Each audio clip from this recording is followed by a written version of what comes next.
text or the message? Okay, because here it says oath of office. First of all, Jeffrey, Mr. Jeffrey Almendras, Chairman, and I understand the founder, and Mr. President Noel Magalit. Of course, we also have with us MCs, Engineer Alejo and Mr. Jeff, right? Thank you for the introduction.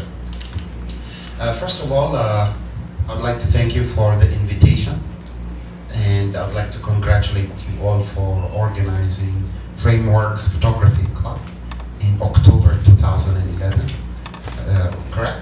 Yes. So you're a few months old, and we have personally, we have a very long list of organizations, around 100 or so. But I can say that very few become very active. So as a new organization, it is difficult to sustain your interest in community work. And that's why I hope that as you organize this new club for photography, I hope that you are able to sustain your interest not only in photography, but in staying together as an organization and keeping up the interest in professionalism and artistry, as you've mentioned here, unfolding aspirations and aptitude in photography. About 6 years ago, natatandaan ko, mahal pa yung mga camera, di ba? Mga video, mga camera. Pumunta kami ng boss ko sa isang mall minsan sa Jeddah. Kinakantsawan niya ako bumili ng video cam. Kasi mga 5,000 ata. Mga 2 oras kami naghahagil doon. Hindi ko pa rin binili kasi medyo mahal. Pero ngayon, nakakatuwa na makita maraming mga Pilipino, siguro because with the limited things that can be done and the increase in disposable income, nagkakaroon na ng interest ng marami sa camera, sa photography, and so on, in which you can express your creativity and sometimes vision in life. So it's nice to see that there are a lot spending money on useful things like camera, kaysa naman loto, diba? Or sa mga sale ng boss, tulad ni Cultural Officer Muhammad Taha Ginumla, who's with me today.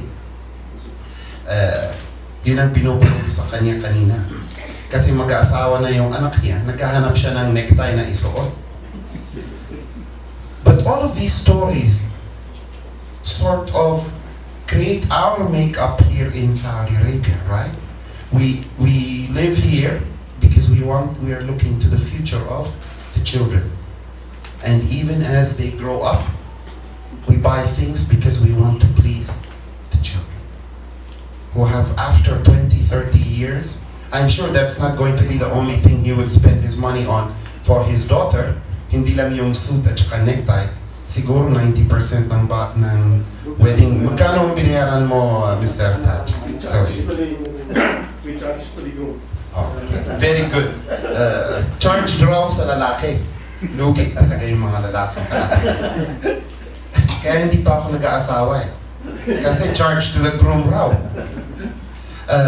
No, if we look at most of the things that we do, we are here in Saudi Arabia because we want to provide first for our family, our children, and then the extended family. And as we also stay here in Saudi Arabia for the next 20 years, doon pa rin napupunta. And that's very good. But personally, I advocate a little bit of a selfish ideology, right? Di ba sa kultura natin, hindi lang yung anak mo, pero yung mga kabarangay, extended family. I think it's time for us to think more of ourselves. No matter what you do, please put something for yourself aside. Kahit 10, 20, 30% lang. Instead of buying that extra lens, save it. Because nothing is permanent in life. And the reality is, we will all have to go home sometime. I think a good example of saving strategy is our staff in the embassy.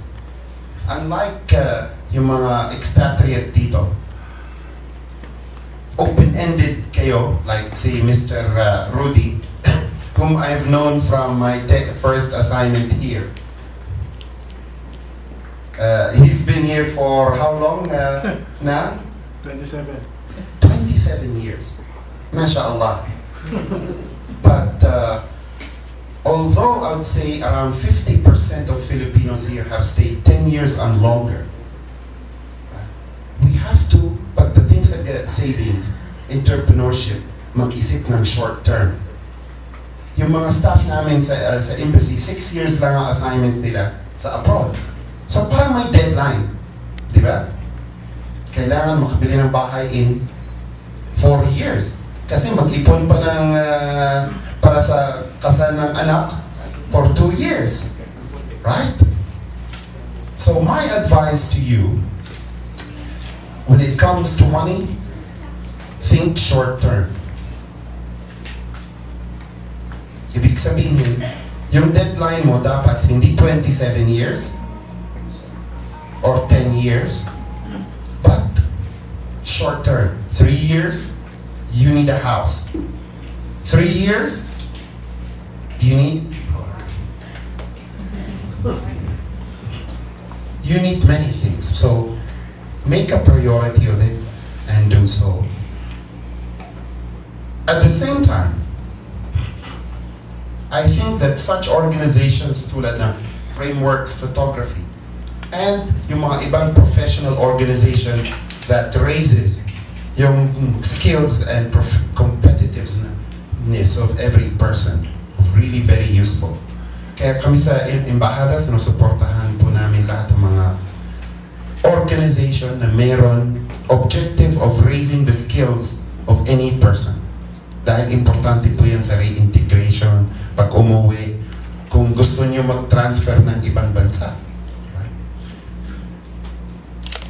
Even with whatever localization rules they have in this country, of trying to give preference to the locals, ang importante palagi is how competitive you will remain.